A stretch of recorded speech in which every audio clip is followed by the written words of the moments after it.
Hello and welcome back to my channel. This is Early Career Academic. On this channel, I explore how I use the Passion Planner to set personal and professional goals. In this video, I'm going to do both my August reflection and my September plan with me, so a little different than what I've done in the past. I'm doing this voiceover version because I am very pressed for time this week. I have a lot going on, and even though I would really like to do a reflection and a September plan with me and chat at you while I'm actually doing it like I normally do, I just didn't have time. So it's much faster if I can do it and do the voiceover later. So here what I'm doing, if you're new to the channel, is I'm getting ready to cover up the Passion Planner monthly reflection prompts. There is a monthly reflection at the end of every month, and they have prompts. But for me, I have a system of reflection that I prefer, so I cover up the prompts and add a little washi with my own headers, and that is what I'm doing here. The prompts are just fine, by the way, and they're really useful. In fact, some of the categories overlap with my categories, but I came across this type of reflection for academics, especially those who do research and writing, and it was very useful to me because in academia, a lot of the time you feel like you are running around like a chicken with your head cut off, but you have no idea how you actually spent your time. A lot of stuff is very delayed gratification, so you feel like you're working nonstop, but you're like, what did I actually do? So I like this form of reflection because the first category is what did I do in the month? And it forces you to go back through the month and think about all the things personal and professional that you did. And really for me, what it makes me realize is that I'm capable of doing a lot, and that if I didn't meet all of the goals I wanted to meet in that month, I had good reason because it was a very busy month. And if I did, then I feel like a superstar. Because if you think about all the things you do in a month, personal and professional, it adds up. And even though you may feel like this was a relatively slow month, or you tend to cherry pick your memories of a given time frame. So that's why it's useful to go ahead and jot down everything you can think of, go back through the planner, see what you accomplished, the good things you did, the things that happened to you that you weren't expecting. All of those go in this top section, what I did in August. And for me, the month of August was very busy. I knew I was going to have a lot to write down here. I condensed some of the things into like a single line because I just didn't want to take more time than I absolutely had to. But in some months, I'm like very specific. I break it out like by class or by type or by person, just to sort of like show myself that like I do a lot of things. For me in the month of August, a lot of the admin work kicked off. So there was quite a few course reviews I had to do, syllabi reviews, orientation, a week-long orientation, TA mentoring, a lot of stuff related to that. On top of that, I was writing madly to get my manuscript out by the deadline. I didn't quite make it, but I got a 3-day extension and I did submit that manuscript. Hallelujah. On top of all that, I was planning my daughter's baptism, which normally isn't maybe the most labor-intensive thing you ever have to plan for a child's life, but this baptism was also trying to meet the expectations of my in-laws a little bit, and so that meant there was a somewhat elaborate reception afterward. I say somewhat because it really wasn't that elaborate, but I did put some nice little touches to make it feel really special. It ended up going really well, by the way. Everyone had a blast. Everyone liked the food. The church community joins the reception, so, my guests and the guests of the church were together, not always at the same table, but they definitely were there enjoying the food and talking. And my husband's in-laws were also there, my husband's parents, relatives, and that went really well. So I think it was just a really great event, and I'm really proud of all the work that we did to make it happen. Also in this month, there were some, fun things we did, hangouts with friends that I had. We went to the farmer's market a few times. And then just a lot of prep for fall, a lot of prep. The second category is what's coming up in the next month. And I find this incredibly useful because, as much as I do plan ahead, and you can see I have all the sticky notes in September, I don't keep it all in my head. I mean, that's why I put it on paper and in my digital calendar. And so it's actually kind of nice to kind of summarize like all the major things that are happening. It gives me a sense of the month as a whole and how much time I'll actually have, how many weekends are free.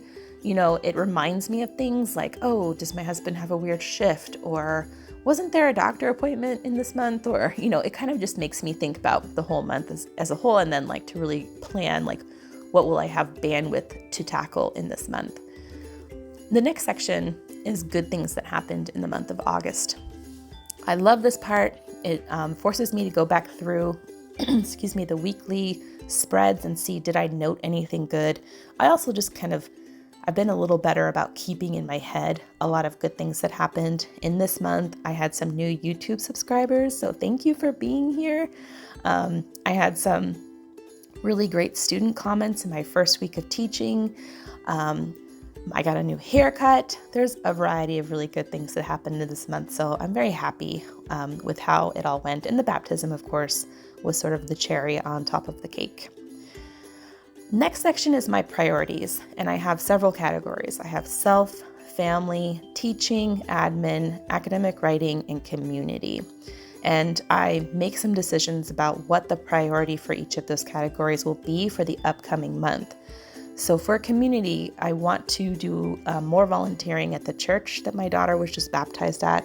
So I need to figure out what that's going to look like schedule-wise. Sorry, I'm a little allergy this week. Then for myself, I would like to take more walks now that the weather is stabilizing a little. And for my family, we really, really, really need to tackle that will that I keep mentioning. For teaching, there is mainly kicking off the semester, but I also have some, I want to do a little bit of grading every day because that worked really well in the spring. For admin, the main thing is TA mentoring, and for academic writing is the edited collection. What I'm doing here at the very end of the reflection is checking in with my goal roadmap. As you can see, I'm highlighting the manuscript that I just submitted, really excited about that. And then what I do is I go back to the reflection space and I write out like how it's going, essentially. Did I meet any of my roadmap goals? What goals do I want to tackle this month? Or like goals coming up that I want to tackle. And I definitely identified a few. I really want to get that will done, y'all. It's going to happen. And then my daughter's first birthday is coming up in October, so I have some planning to do for that. And that's it for the reflection. It just really helps me see what I want to be spending my time on. And then when I go to set up my month, I have some goals I can integrate into there. And then I can use those throughout the month of September to set up every week and make sure that I'm making progress toward the goals that I set in my roadmap. And here I'm just adding a few stickers from the Cottagecore Passion Planner sticker book. I just think they look really pretty with this washi, and I'd like to make my reflections, a little fresh. So yes, I'm excited to tackle these goals in the month of September. It's actually kind of nice. I don't have any like aggressive writing goals this month, which I did this past month. So I can take like a little breather, but not a whole breather. I can't stop. I have the edited collection that I have to keep my eye on, but it's not the same intensity that I had over the summer. So feeling pretty good about that. And here we are moving to the September plan with me. I'm sticking with the Cottagecore sticker book. They have this really cute series of stickers in the front that are both functional and decorative. And they're like, the theme is kind of this like cutesy little like mushroom cottage. Like there's teapots and strawberries and little books and mushrooms, as I said. And the colors are just gorgeous. They're very fall colors. You can see from the little flags, the burnt orange and the muted green and so on and so forth. So I think it's perfect to use for September. In fact, I might have used a similar sticker set last September, if you remember, because they have similar stickers to this in the Decorate Your Planner sticker book, and that's the book I had last year. But I really wanted to use it again here in September. And Also because look how many functional stickers there are. As you can see, this month is a very busy month, and I really needed to have quite a few functional stickers in whatever sticker collection I chose. So yeah, September. Let's talk about that. So in September, I have some writing group meetings, some mentoring meetings. Right now, I'm marking my first date anniversary. That's the anniversary that my husband and I went on our first date. So we like to do like something if we can, just a little something to mark it. And what you saw just there is I was looking at my daily planner because that's where I'm keeping a lot of my admin work stuff so it doesn't clutter up my other planner. And I'm noting that I have course observations all day on the 6th and then also on the 7th. So that's what I'm putting here because that will be a long day for me. And it's useful for me to know that ahead of time. I'm doing better this year about making sure I have everything in my paper planners, is in my digital planner, and then my daily is more specific about the admin work, but here you can see it's useful to also put it in my personal planner. I'm noting down here my grandma's birthday, and one of my really good friends from college is coming into town on Labor Day weekend. So we have several plans we made with her to go see like Moulin Rouge in DC, to go boating on Lake Anna, and then she's running in the Mount Vernon race. So we will be attending as observational participants. Well, my other friend is also racing, but we will be coming to watch and then to go to the little like celebratory festival afterward. So I'm really excited about that. And here I'm just using these flags to mark when she is coming and when she's leaving. So I thought that was kind of useful for me to see like the whole length she'll be here. And Labor Day weekend we're staying actually home. We were initially going to go to Stanton, but we made different plans to go to Stanton with a good friend of mine and her family for her birthday weekend in September. So we're going to have a staycation on Labor Day and then a real vacation on her birthday weekend. Also, my daughter's going to turn 11 months old this month, which I just can't believe how close we are to her first birthday. I mean, wasn't she just in my belly like a minute ago? I can't believe that. So I'm just marking down her little like month birthday, if you will. And then there's like a couple more meetings I need to mark down here, and I'm adding the little, they have these little decorative stickers, like little teapots, little books, just to kind of give it a little more like visual interest. It's just super cute, like such a cute sticker collection. I like to note birthdays, so I'm noting another friend's birthday because I like to send cards in the mail, and it's actually really useful for me to do this because I get all the cards at once at the beginning of the month, and I address them and everything, and then I just put them in the mail the week of their birthday, and so it's nice in that way. If I had to kind of piecemeal it, it would never happen. That's just the honest truth. Here what I'm marking is the Stanton trip that we're taking. This is my friend's birthday weekend. Technically, I have a mentoring meeting scheduled for that Friday that we're supposed to be driving down. I'm not exactly sure how I'm going to do that. I may just cancel that one. I haven't decided yet. The TAs don't really like these meetings typically, so I don't think, they'll cry any tears over a canceled meeting. But I could also take it like in the car on the phone. I don't know. I haven't figured it out. Like I made this plan before we had figured out when our mentoring meetings were going to be. So I'm still going. There's no way I'm not going for a TA mentoring meeting. And here towards the end of the month, I am just noting that I'm going to be getting my daughter her flu shot because my pediatrician's having a flu shot clinic. So, and I waited 24 hours before that email, when the email came out to book it. And man, you should not do that. If you're a parent or you're planning on becoming a parent, do not wait. If they email you about a clinic, you jump on that immediately and you book that appointment because as you can see, this is at the end of the month of September. They just sent us that email. It's not even the end of August as of this voiceover. So just know that you shouldn't wait. And here what I'm doing is adding a few more decorative stickers. They're just so cute. I can't help myself. I try not to overdo it, but you know me. They're just gorge. So, and I'm also trying to balance out the green and the red on both sides of the page.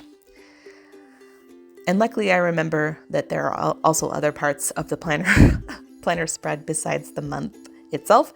So I'm going in and adding some decorative stickers. Just like last month, I'm going to put some of these like big box stickers over here on the game changer area because I definitely like the extra to-do lists. I put like cleaning in one of them, for example. I'm going to put like the birthdays in one so that I know how many cards I need to get. And then I'm leaving the kind of like large sticker down there, which you can't see because the frame is off, for whatever I need it for. Just kind of leaving it open for now. But the other stickers will have stuff in them by the time I get to writing the plans. And I go ahead and use these little washi to kind of cover up some of the game changer text there because I just thought it looked nicer. Even though it looks a little random, I think it actually looks really cute when it's covered up like that. I didn't, white anything out or use washi in this spread because, again, I was in a hurry. I want it to look pretty, but at the same time, I have stuff to do. And then I realized that the Cottagecore sticker book has this whole page of these little mushroom characters, and they are so stinking cute, you guys. So cute. And so I'm like picking as many as I possibly can, put in the spread, trying to fit it so it doesn't cover up the days of the week. And realizing that I have some blank days on either end of the calendar I can use. So you'll see quite a few of these characters I pull into the planner. Right now I'm just looking to see if there's any other decorative stickers that I can bring in, but I stick with these little characters. They're like so cute. If you get this book for anything, get it for this page because they're so adorable. There's this one really like tall, skinny little mushroom character that I put down in the project to do area because it's like perfect size. It doesn't like cover up the projects, but it kind of like brings the theme down into the to do area. So I'm loving it. Yep, there he is, the little skinny mushroom dude. And then I put some like little tiny stickers over here just to bring some more color down into this area. I think that's about it. I'm going to start putting actual plans in here. I did bring out some Modliners, but I didn't end up using them. What I might do is go back after this voiceover and use them to highlight the little to-do lists at the bottom because it's actually sometimes really nice to have color in that corner since the rest of the spread is so colorful. So right now I'm writing down the birthdays and I'm thinking about what I'm going to put in the other boxes. What I decided to put here was one of my major goals, which was getting the baby video squared away and then also making our will. I literally put this on here like 3 times because I really, really need to we need to sit down and just do this. And right now I'm deciding what my project categories are. I basically decided teaching and admin go in the same area. What I wish I had done is put teaching and academic writing in the same one because they think we'll have fewer items, whereas admin I feel like we'll have a lot, but I don't know. We'll see how it goes. And then I have a family and a self category. And I think it's important for you to bring yourself as a project into these months because, if you have goals for yourself, maybe you're just humming along and you're totally fine. That's fine. But if you have goals, like I really want to take more walks, I want to make sure that I'm eating right and that I'm taking my vitamins and I'm not overworking myself and all of these things. It's nice to remind yourself when you're setting up every week to look down at that list and go, oh yeah, right, myself. I should plan for some self-care in this week. So it could be very useful. And here I'm looking at my daily again, because that's where I'm keeping a lot of my work stuff, and just seeing what is on tap for September, what tasks I will have to do. Pretty sure there will be some exam scoring. I'm just not sure exactly when, if that's the very end of August or the very beginning of September, but it's coming. It's coming, and I'm not sure exactly when it's coming. And here what I'm doing is just keeping with what the planner is asking for, which is what people am I gonna see, what places am I gonna go, and what not to do in the month of September. So some months I cover this up and I put different categories, but this month I'm just sticking with it. It's kind of nice. It helps me anticipate some fun stuff that we're going to be doing in the month. And then also think about things that I don't want to do. I think I decided not to overwork myself, is the main one that I put here. It's probably some form of don't neglect your self-care also, because I think August was hard. It was a hard month, and I definitely wasn't as on the ball as I could have been about stuff like that. Here I'm trying to decide my personal and work priorities for the month. So I go ahead and put make a will and edited collection, because those are what I really want to be working on. It may not be the thing that I have to work on the most in those categories, but it is the thing that I really want to work on in each of those categories. So here I'm just jotting down some things that I want to do in this month at some point, cleaning mostly. And yeah, I think it's looking really good. Thank you so much for watching. Please give this video a thumbs up and subscribe if you're not already. Take care.